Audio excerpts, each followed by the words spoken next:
नमस्ते सबैजनालाई। आज चाहिँ म तपाईँहरूलाई मैले मेरो गीतहरू चाहिँ कसरी बनाउँछु, कुन सफ्टवेयर युज गरेर बनाउँछु, कसरी बनाउँछु भनेर चाहिँ आज देखाउन गइरहेको छु। मैले चाहिँ यो एफएल स्टुडियो 20 भन्ने चाहिँ ट्रायल भर्जन अहिले डाउनलोड गरेको छु र यो चाहिँ एउटा डिएडब्ल्यू हो, डिजिटल अडियो वर्क स्टेसन भनिन्छ यसलाई। र यसमा चाहिँ हामीले विभिन्न किसिमको बिटहरू बनाएर यसमा आफ्नो अडियोहरू रेकर्ड गरेर आफ्नो इन्स्ट्रुमेन्ट्सहरू रेकर्ड गरेर चाहिँ एउटा गीत तयार गर्न सकिन्छ। र यो सफ्टवेयरले चाहिँ तपाईँले क्याराओके डाउनलोड गरेर चाहिँ त्यो क्याराओकेमा आफ्नो भोइस हालेर चाहिँ कभर सङहरू पनि बनाउन सक्नुहुन्छ। र आज चाहिँ म कसरी यो सफ्टवेयरबाट चाहिँ मैले आफ्नो गीतहरू रेकर्डिङ गर्छु, मिक्सिङ गर्छु भनेर चाहिँ देखाउँछु। मिक्सिङ त सायद आज देखाउँदिनँ। आज चाहिँ म कसरी रेकर्डिङ चाहिँ कसरी गरिन्छ भनेर चाहिँ म यसमा देखाउँछु। र सर्वप्रथम यसलाई हामी ओपन गरौँ। यो चाहिँ बेसिक भर्जन, ट्रायल भर्जन भएको भएर चाहिँ तपाईँले एकचोटि क्लोज गरिसकेपछि फेरि तपाईँको प्रोजेक्ट चाहिँ रिओपन गर्न सक्नुहुन्न यसमा। नत्र चाहिँ अरू सबै तपाईँको यो फुल भर्जनको सुविधा चाहिँ यो एफएल स्टुडियो 20 मा छ। द अन्ली प्रब्लम इज तपाईँले चाहिँ यदि एकचोटि यो क्लोज गर्नुभयो भने चाहिँ त्यो प्रोजेक्टलाई फेरि रिओपन गर्न चाहिँ सक्नुहुन्न। र यसमा पहिला चाहिँ यो 4-5वटा कुरा चाहिँ तपाईँलाई थाहा हुनुपर्ने कुराहरू म भनिदिन्छु सरल लाएर। यो भनेको चाहिँ तपाईँको ट्र्याकहरू राख्ने ठाउँ हो। जस्तै ट्र्याक 1, ट्र्याक 2, ट्र्याक 3 भनेको छ नि हो। यसमा चाहिँ तपाईँले सुरुको ट्र्याकमा जस्तै गिटार हाल्न सकिन्छ, दोस्रोमा ड्रम्स हाल्न सकिन्छ, तेस्रोमा बेस हाल्न सकिन्छ। त्यसरी चाहिँ हरेक ट्र्याकमा चाहिँ छुट्टा छुट्टै तपाईँको इन्स्ट्रुमेन्ट्सहरू, भोकल्सहरू लेयर गरेर चाहिँ त्यसरी एउटा गीत बनाउन सकिन्छ। र यो भयो तपाईँको प्लेलिस्ट भ्यू भयो। र यहाँ के हो यो भनेर चाहिँ तपाईँको यो ठाउँमा चाहिँ देखाउँछ है त। तपाईँले कहाँनिर यो माउसको कर्सर लाँदाखेरि के चाहिँ हेरिराख्नु भएको छ भनेर चाहिँ यहाँ पनि देखाउँछ। र अहिले चाहिँ हामीले प्लेलिस्ट हेरिरहेछौँ। र त्यसपछि यो पियानो रोल भन्ने छ। यो पियानो रोलबाट चाहिँ तपाईँले धेरै किसिमको मेलोडीहरू बनाउन सक्नुहुन्छ। यो मेलोडी कसरी बनाउने भनेर चाहिँ अब म पछिको भिडियोहरूमा तपाईँलाई देखाउँला।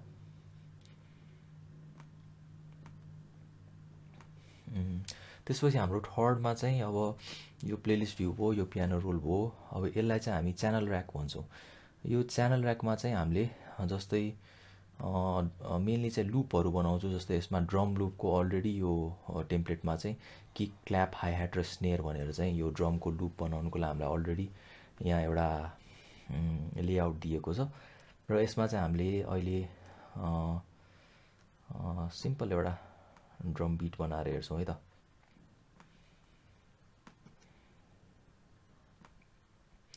यो किक र हाइह्याट युज गरेर म एउटा सिम्पल ड्रम बिट तपाईँहरूलाई अहिले सुनाउँछु।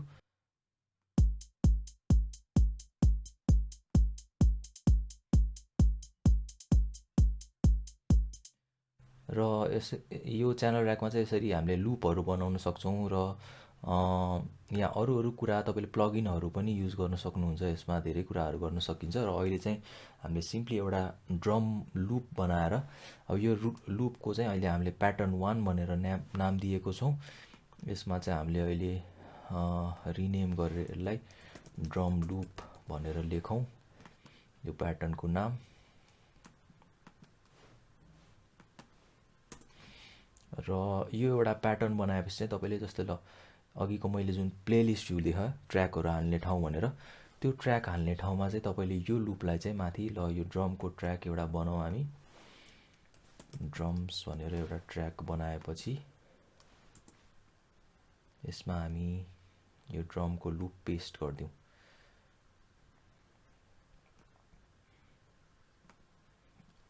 र यसरी यो ड्रमको लुप पेस्ट भयो हाम्रो ट्र्याकमा। र हाम्रो यो ट्र्याक प्ले गर्नलाई चाहिँ हामीले यहाँनिर सङ मोडमा लानुपर्ने हुन्छ। अघिको मैले प्याटर्न मोडमा लगायो भने चाहिँ यो प्याटर्न मात्र बजिरहेको छ। र सङ मोडमा जानुभयो भने चाहिँ यहाँबाट बज्न थाल्छ है त। हेरौँ अब हामी कसरी यो सङ मोडबाट यो लुप बजाउन सक्छौँ।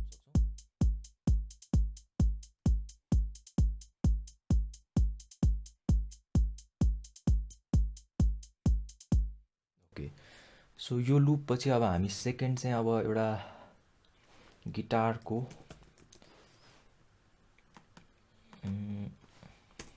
हामी गिटारको पनि एउटा ट्र्याक राखौँ र यो गिटारमा चाहिँ तपाईँले अब यसबाट भन्दा नि तपाईँलाई यसबाट सक्नुहुन्न, यो गिटार चाहिँ रेकर्ड गरेर हामीले हाल्नुपर्ने हुन्छ। र म अब यो रेकर्ड गर्नको लागि चाहिँ मेरो यसलाई चाहिँ हामी मिक्सर भन्छौँ, हाम्रो एफएल स्टुडियोको मिक्सर हो। यसमा चाहिँ तपाईँहरूले मिक्सिङ गर्न सक्नुहुन्छ आफ्नो अडियोहरूलाई। जस्तै यहाँनिर थुप्रै प्लगइनहरू राखेर तपाईँले यसको इक्वलाइजेसन चेन्ज गर्न सक्नुहुन्छ, इक्वलाइजरहरूबाट मिक्सिङ गर्न सक्नुहुन्छ। त्यसपछि यसमा रिभर्बहरू, डिलेहरू, कम्प्रेसनहरू हाल्ने कसरी भनेर थुप्रै कुराहरू यहाँ तपाईँले मिक्सिङ गर्दाखेरि चाहिँ यहाँबाट गर्न सक्नुहुन्छ।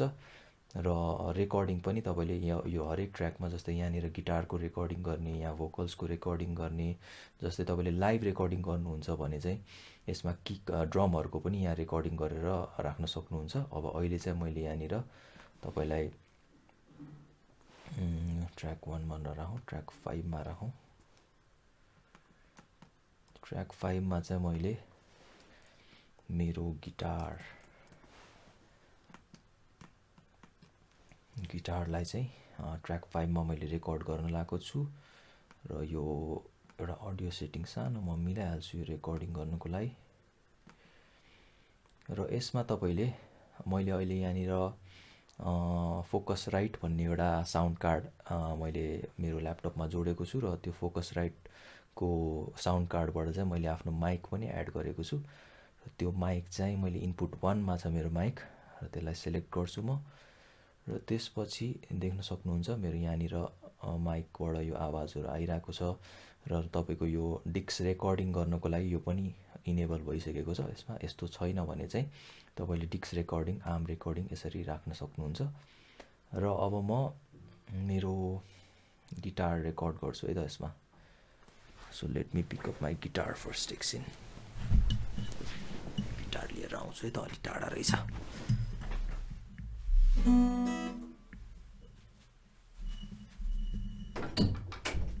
ओके, सो मेरो गिटार अब मैले मेरो हातमा लिइसकेको छु। So let me record this now.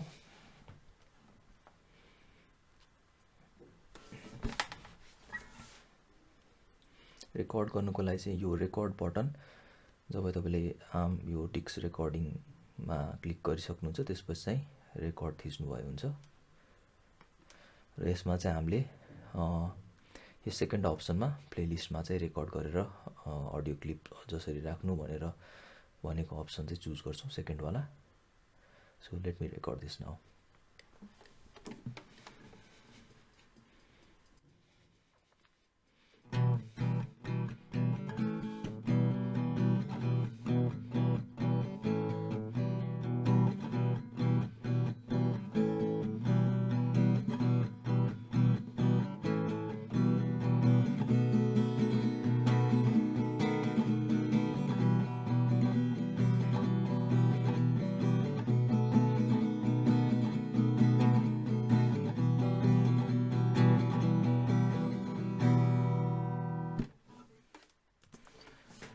So मैले आफ्नो गिटार रेकर्ड गरेँ यो ड्रम लुपमा। अब थोरै यसलाई हामी सुन्छौँ है त कस्तो सुनिँदो रहेछ भनेर। पहिला अलिकति मिलाउँ यसलाई। ओके,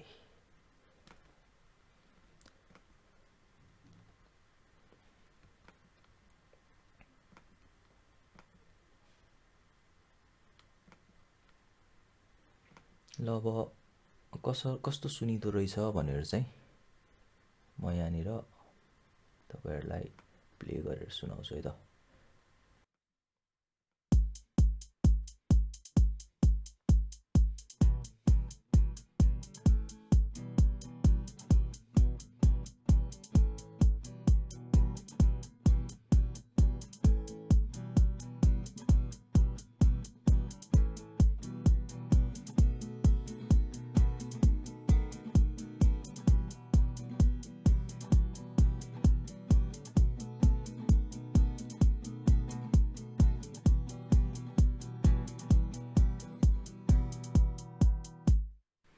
सो यो ड्रम लुप र गिटारमा चाहिँ यस्तो सुनिँदो रहेछ अब यो साउन्ड चाहिँ है। अब यो गिटार चाहिँ मैले यो ट्र्याकमा रेकर्ड गरेको छु र हाम्रो अघि यहाँनिर जुन च्यानल ऱ्याक थियो, च्यानल ऱ्याकमा यो नम्बर लेखेको चाहिँ तपाईँले यो मिक्सरको नम्बर एसाइन गर्नुभएको हो। जस्तै किक चाहिँ 1मा छ, क्ल्याप 2मा छ, हाई ह्याट 3मा छ, स्नेयर 4मा छ र मैले भर्खर यो रेकर्ड गरेको गिटार चाहिँ हाम्रो 5 च्यानलमा रेकर्ड गरेको थियौँ, 5 मिक्सरमा र यो चाहिँ 5मा छ भनेपछि हामीले प्ले गर्दाखेरि यो चाहिँ किक बजिरहेको हो। हामीले यो मिक्सरबाट यो भोल्युम अप डाउन गरेर किकको साउन्ड तलमाथि गर्न सक्छौँ। हाई ह्याटको चाहिँ 3बाट तलमाथि गर्न सक्छौँ यो साउन्डलाई। त्यस्तै मैले गिटार रेकर्ड गरेको साउन्ड चाहिँ यहाँबाट हामीले कन्ट्रोल गर्न सक्छौँ र यही मिक्सरबाट चाहिँ हामीले यहाँनिर विभिन्न प्लगइनहरू युज गरेर यसको फ्रिक्वेन्सीहरू मिलाउन सक्छौँ। इक्वलाइजरबाट रिभर्भहरू एड गर्न सक्छौँ। त्यसपछि हाम्रो डिले प्लगइनहरू हुन्छ, कम्प्रेसरहरू हुन्छ, थुप्रै किसिमको प्लगइनहरू युज गरेर चाहिँ हामीले आफ्नो साउन्डहरूलाई चाहिँ अझ स्टुडियो रेडी बनाउन सक्छौँ। जस्तै स्टुडियोमा प्ले हुने साउन्ड जस्तो त्यस्तो बनाउन सक्छौँ। र अर्को कुरा चाहिँ अब ड्रम भयो, गिटार भयो, यसमा अरू थुप्रै हाम्रो इन्स्ट्रुमेन्ट्सहरू एड गर्न सकिन्छ। यही तरिकाले तपाईँले पियानोहरूको यो पियानो रोलबाट पियानोहरू एड गर्न सक्नुहुन्छ। तपाईँसँग यदि मिडी किबोर्ड छ भने मिडी किबोर्ड पनि युज गर्न सक्नुहुन्छ। छैन भने चाहिँ तपाईँले नर्मली पियानो रोलबाटै यो यहाँबाट पनि बनाउन सक्नुहुन्छ, त्यति गाह्रो छैन यो। त्यसपछि हामी अब गिटार भयो, अर्को यही दुईवटा लुपमा चाहिँ हामी यही दुईवटा इन्स्ट्रुमेन्टमा चाहिँ हाम्रो भोकल रेकर्ड गरौँ है त अब।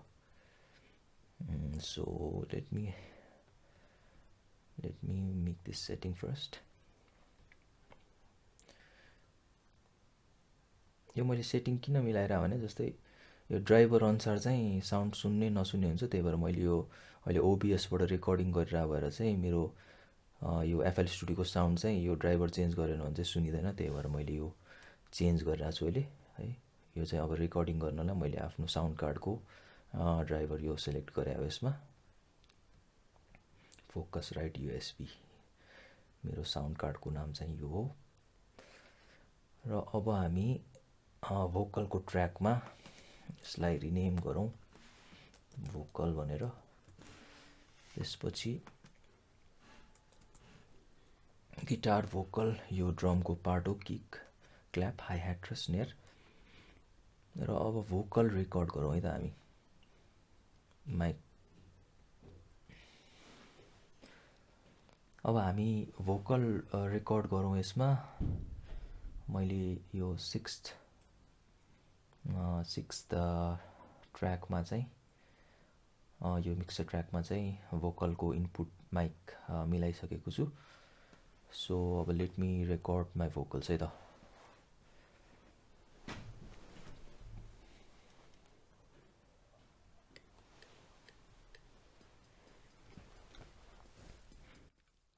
काठमाडौँको धुलोले हाम्रो मेयर ज्यूको कुरोले, काठमाडौँको धुलोले हाम्रो मेयर ज्यूको कुरोले, म त थाकिसके हारिसके हेर्दा हेर्दै यो देश भयो कुरूपै,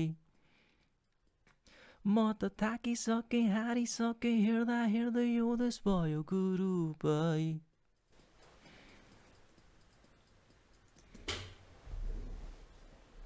सो मैले चाहिँ अब भोकल पनि रेकर्ड गरेँ र अब कस्तो सुनिँदो रहेछ त यो गीत भनेर हामी हेरौँ है त। काठमाडौँको धुलोले हाम्रो मेयर ज्यूको कुरोले, काठमाडौँको धुलोले हाम्रो मेयर ज्यूको कुरोले, म त थाकिसके हारिसके हेर्दा हेर्दै यो देश भयो कुरूपै, म त थाकिसके हारिसके हेर्दा हेर्दै यो देश भयो कुरूपै।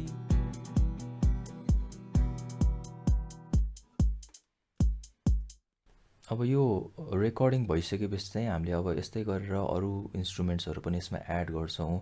र अहिले चाहिँ मैले यो एकदम बेसिक ट्युटोरियल भएको भएर चाहिँ मैले यो लेभलहरू खासै मिलेको छैन रेकर्डिङ गर्दाखेरि। यो भोकलको लेभलहरू मैले टाढाबाट रेकर्डिङ गरिरहेको छु अहिले, त्यही भएर यसको यो भोकल अलि लो साउन्डमा छ।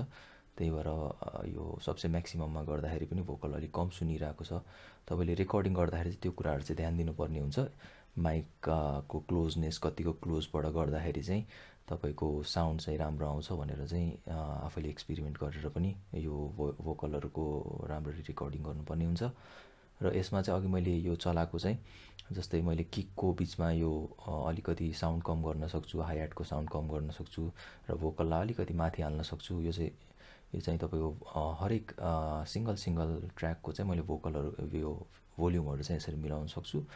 र यसैमा चाहिँ पछि मिक्सिङ गर्ने पनि यहीँबाट हो। हामीले फ्रिक्वेन्सीहरू मिलाउने, लो फ्रिक्वेन्सीहरू कट गरेर हाम्रो त्यो बेसी साउन्डहरूलाई, बेस साउन्डहरूलाई चाहिँ अलिक कम गर्ने, अनि अलिकति माथिको क्रिस्पीनेस तपाईँको चाहिन्छ भने चाहिँ माथिको हाई फ्रिक्वेन्सीहरूलाई चाहिँ रेज गरेर त्यो साउन्डको क्रिस्पीनेस बढाउने, त्यो कुराहरू थुप्रै कुरा चाहिँ हामीले फ्रिक्वेन्सीहरूबाट इक्वलाइजेसनबाट मिलाउँछौँ। र रिभर्बहरू एड गर्ने कुराहरू हुन्छ र अरू थुप्रै कुराहरू चाहिँ मिक्सिङमा हामीले गर्न सक्छौँ यहीँ यो स्लटहरूमा प्लगइनहरू एड गरेर।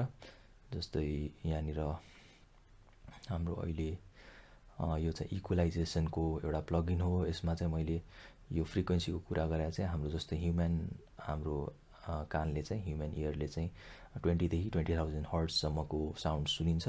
त्यसै गरेर यहाँ त्यहीँ गरेर चाहिँ हाम्रो यता चाहिँ 20 हर्ट्जदेखि यता 20,000 हर्ट्जसम्मको साउन्ड चाहिँ यो फ्रिक्वेन्सीमा देखाएको छ।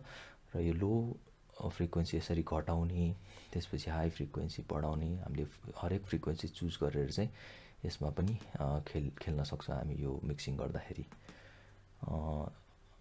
अडियो प्रड्युसरहरूले चाहिँ सबै यही कुरा प्लगइनहरू युज गरेर चाहिँ रेकर्डिङ गरेपछि चाहिँ यसरी अडियो एडिटिङमा चाहिँ यो कुराहरू सब कुरा युज गर्नुहुन्छ। र आजको लागि चाहिँ हाम्रो यति नै यो भिडियो। र अहिले मैले तपाईँलाई कसरी आफ्नो गीतहरू रेकर्ड गर्न सक्नुहुन्छ भनेर देखाएँ। र सेम यही आइडियाबाट चाहिँ तपाईँले जस्तै ड्रम गिटारहरू केही पनि रेकर्ड नगरिकन सिम्पली क्याराओके डाउनलोड गरेर चाहिँ यो फर्स्ट ट्र्याकमा क्याराओके हालेर त्यही क्याराओकेको माथि चाहिँ तपाईँले आफ्नो भोकल रेकर्ड गरेर भोकललाई मात्र मिक्सिङ गर्नुभयो भने चाहिँ यसरी तपाईँले कभर सङहरू पनि आफ्नो गाउन सक्नुहुन्छ यसबाट। र यसमा चाहिँ फाइनली हामी रेन्डर गरेर सबै मिक्सिङहरू गरेपछि चाहिँ हामीले एक्सपोर्ट गर्न सक्छौँ। वेब फर्मेटमा एक्सपोर्ट गऱ्यो भने अलि हाई क्वालिटी हुन्छ। MP3मा चाहिँ साइज कम हुन्छ। MP3मा पनि तपाईँले गीतहरू सेयर गर्नुहुन्छ भने चाहिँ MP3मा पनि गर्न सक्नुहुन्छ। सानो साइज भएको भएर चाहिँ सेयर गर्न सजिलो हुन्छ। र यसरी एक्सपोर्ट गरेर चाहिँ हामी MP3 फर्मेटमा यसलाई लान सक्छौँ। र आजलाई यति नै। आशा गर्छु तपाईँलाई अलिकति भए पनि आइडिया भयो होला कसरी गीतहरू रेकर्ड गरिन्छ, कसरी हामीले घरमै बसेर पनि यो कुराहरू गर्न सक्छौँ। हामीले आफ्नो हबीलाई चाहिँ यसरी कसरी घरमै बसेर आफ्नो हबीलाई अलिकति भए पनि निखार्न सक्छौँ भनेर चाहिँ यो आजको भिडियोबाट मैले देखाउन खोजेको। आशा छ तपाईँले केही सिक्नुभयो होला। र यदि अरू केही कुराहरू जान्न मन छ भने चाहिँ कमेन्ट गर्न सक्नुहुन्छ। म बाँकीको दिनहरूमा त्यो कुराहरूलाई चाहिँ एड्रेस गरेर अर्को भिडियोहरू बनाउनेछु। सो आजलाई यति नै। धन्यवाद।